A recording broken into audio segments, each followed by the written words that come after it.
चला तर आज आपण शाही पनीर बनवणार आहोत। त्यासाठी मी इथे काय काय साहित्य घेतलं हे मी तुम्हाला दाखवते। काजू, कांदा, कोथिंबीर, टोमॅटो, लसूण, अद्रक आणि पनीर आणि हे बीट आहे, कलर येण्यासाठी घेतले आपण ते। आणि आता मसाले पाहूयात।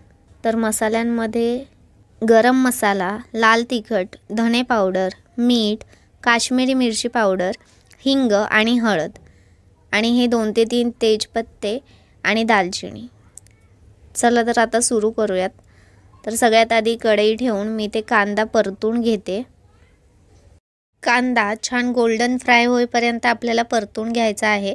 त्यामध्येच मी अद्रक आणि लसूण टाकून घेते आणि आता हे सगळं मिक्सरमध्ये काढून आपण एकदा छान बारीक करून घेऊयात। आता कढईमध्ये आपण घेतलेले टोमॅटो कापून टाका आणि ते छान असे शिजेपर्यंत आपल्याला हलवून घ्यायचे आहेत। त्यांची साल थोडीशी वेगळी व्हायला लागली की ती मग आपण मिक्सरमध्ये टाकूयात। आणि हे बीट आहे जे आपण घेतलं होतं ते, या दोघांनीही छान कलर येतो आपल्या भाजीला। हेही मिक्सरमध्ये काढून छान बारीक करून घेऊयात। इथे मी कढईमध्ये काजू आणि बदाम टाकलेले आहेत, ते आपल्याला छान भाजून घ्यायचे आहेत। खरं तर आमच्याकडचे काजू संपले होते म्हणून मी ते बदाम टाकलेत। तुम्ही नाही टाकले तरीही चालतील, काजू असेल तर काजूच टाका। आणि यामध्ये थोडंसं पाणी टाकून मिक्सरमध्ये वाटून घ्या, तर अशी व्हाईट पेस्ट तयार होईल। आता कढईमध्ये तेल टाकून पनीर आपण थोडेसे तळून घेऊयात। सगळीकडून छान तळून झाल्यानंतर त्याला एका प्लेटमध्ये काढून घ्या आणि त्याच कढईमध्ये तेजपत्ता, दालचिनी आणि हिंग टाकून आपण जी कांद्याची पेस्ट तयार केली होती ती टाकूयात।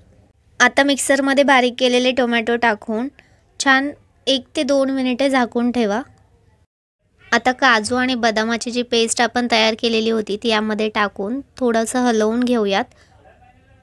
स्टार्टिंगला जे मसाले आपण काढून ठेवले होते ते सगळे एक एक करून या कढईमध्ये टाका आणि छान मिक्स करून घ्या। आता थोडंसं पाणी टाकून 1 चमचा तूप किंवा बटर यामध्ये घालून घ्या। जास्त पाणी घालू नका कारण आपल्याला ग्रेव्ही जी आहे ती थोडीशी घट्टच हवी आहे। आणि तुम्ही जर या चॅनलवरती नवीन असाल तर आपल्या किचनला सबस्क्राईब केल्याशिवाय जाऊ नका। इथे आपण आता पनीरचे तुकडे टाकून घेऊयात। आणि हो, जर तुमच्या घरामध्ये कसुरी मेथी असेल ना तर नक्की टाका, कारण याने खूप छान असा खमंग सुगंध सुटतो घरामध्ये। असं वाटतं आत्ताच ही भाजी खाऊन घ्यावी। आणि आता आपलं शाही पनीर तयार आहे, मी पटकन सर्व करते। तुम्ही पराठे, पुरी, भात, चपाती, भाकरी कशासोबतही ही भाजी खाऊ शकता। खूप छान लागते, टेस्टी लागते खायला। पाहू शकता खूप छान झाली आहे। जर तुम्हाला ही भाजी आवडली तर लाईक, शेअर आणि सबस्क्राईब करायला विसरू नका।